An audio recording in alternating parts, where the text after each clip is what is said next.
नहमदुहु व नुसल्ली व नुसल्लिमु अला रसूलिहिन नबिय्यिल करीम अम्मा बाद फ़ाऊज़ु बिल्लाहि मिनश शैतानिर रजीम बिस्मिल्लाहिर रहमानिर रहीम।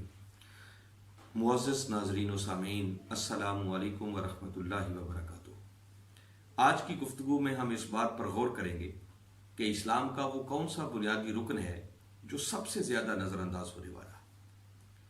नाज़रीन मुकर्रम, ताजदार कायनात सल्लल्लाहु अलैहि वसल्लम ने एक मौका पर इरशाद फरमाया, बुनियल इस्लाम वाला खम्सिन, फरमाया इस्लाम की बुनियाद 5 चीज़ों पर है, जिनमें से सबसे पहले नंबर पर तौहीद और रिसालत की गवाही देना है, दूसरे नंबर पर नमाज का अदा करना है, तीसरे नंबर पर ज़कात का अदा करना है, चौथे नंबर पर रमज़ान के रोज़े रखना है और 5वें नंबर पर अगर अल्लाह ने इस्तिताअत दी है तो बैतुल्लाह का हज करना है। मगर इस्लाम के इन 5 अरकान में से पहले रुकन का ताल्लुक तो ईमान के साथ है। आपने तौहीद और रिसालत की गवाही दी, आप दायरा इस्लाम में दाखिल हो गए, दायरा ईमान में दाखिल हो गए।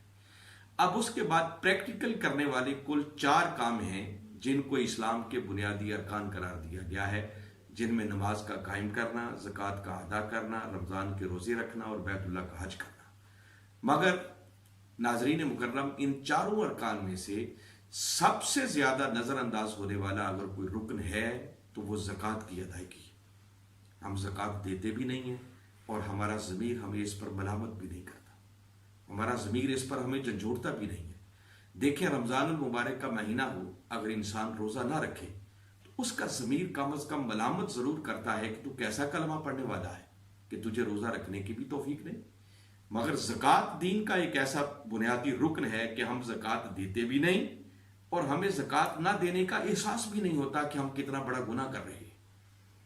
हालांकि कुरान पाक का अगर मुताला करें तो बारी ताला ने बार बार नमाज कायम करने का हुक्म देने के साथ ज़कात की अदायगी का हुक्म दिया। जैसे फरमाया अकीमुस सलात व आतु ज़कात, फरमाया नमाज कायम करो और ज़कात अदा करो। इन दोनों हुक्मों का इकट्ठा देना एक तो इस बात की तरफ मुतवज्जे कर रहा है कि जिस तरह नमाज का कायम करना जरूरी है उसी तरह ज़कात का अदा करना भी जरूरी है। और अब्दुल्ला इब्ने अब्बास रज़ी अल्लाह तआला अन्हु तो फरमाते हैं कि जैसे बारी ताला ने कुरान पाक में इरशाद फरमाया अतीउल्लाह व अतीउर रसूल, दोनों इताअतों का हुक्म जोड़ कर दिया।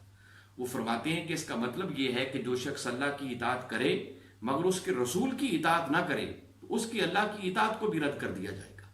अल्लाह की इताअत भी कबूल तब होगी जब साथ रसूल की इताअत भी होगी। इसी तरह एक मकाम पर फरमाया अनिश्कुर ली वाले वालिदैक, बंदे मेरा भी शुक्रिया अदा कर और अपने वालिदैन का भी शुक्रिया अदा कर। तो बारी ताला खुद अपना और वालिदैन का शुक्रिया अदा करने का हुक्म भी इकट्ठा दे रहे हैं।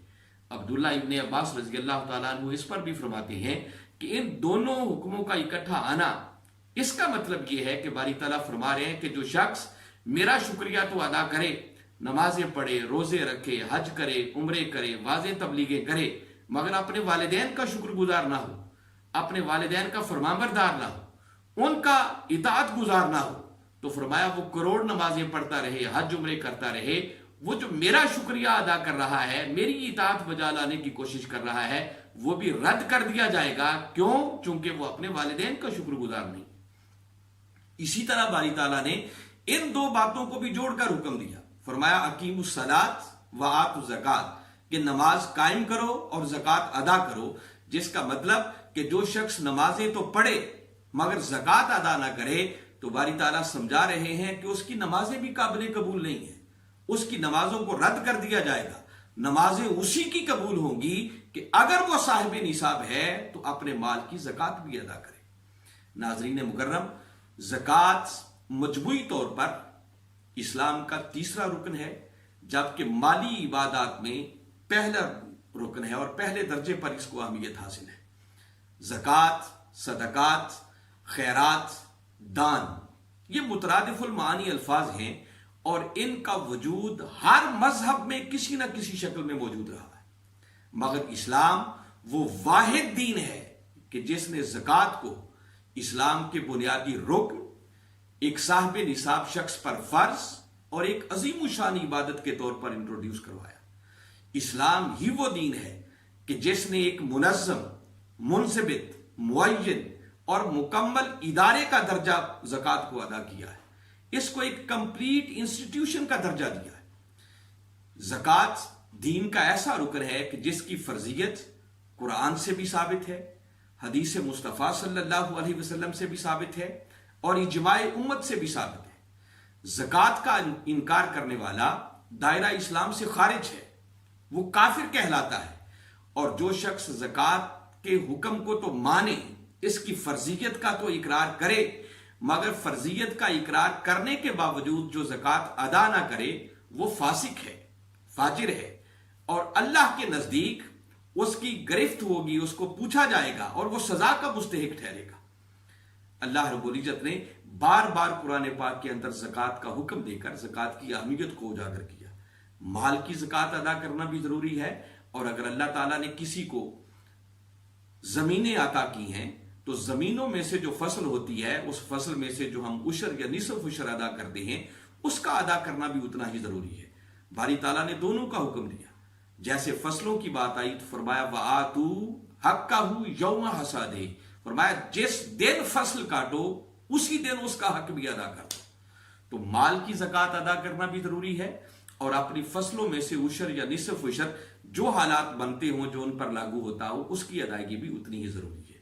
گھروں کے اندر ہمارے پاس بڑا بڑا سونا پڑا ہوتا ہے، خواتین کے زیورات کی شکل میں پڑا ہوتا ہے، ہماری بڑی بڑی فیکٹریاں بعض لوگوں کی ہوتی ہیں، مل اونرز ہوتے ہیں، بڑی بڑی جائیداد اور پراپرٹی ہوتی ہے، مگر ہم سال کے بعد باقاعدہ حساب کر کے زکوٰۃ کی ادائیگی کرنے کی کوشش نہیں کرتے۔ تو آج کی گفتگو سے میرا مقصد آپ لوگوں کو اس بات کی طرف متوجہ کرنا ہے کہ لوگوں زکوٰۃ بھی دین کا اسی طرح بنیادی رکن ہے جس طرح کہ نماز ہے، جس طرح کہ روزہ ہے، جس طرح کہ بیت اللہ کا حج کرنا ہے۔ تو زکوٰۃ کی ادائیگی سے اللہ کی رضا بھی حاصل ہوتی ہے، بندے کا اپنا ضمیر بھی مطمئن ہوتا ہے، بندے کا ظاہر بھی پاک ہوتا ہے، اور بندے کا باطن بھی پاک ہوتا ہے۔ اللہ کی بارگاہ میں دعا ہے کہ ہمیں دین کے اس بنیادی رکن کی ادائیگی کی طرف بھی متوجہ ہو کر اپنی دنیا اور آخرت کو کامیاب بنانے کی توفیق عطا فرمائے۔ وما علینا الا البلاغ۔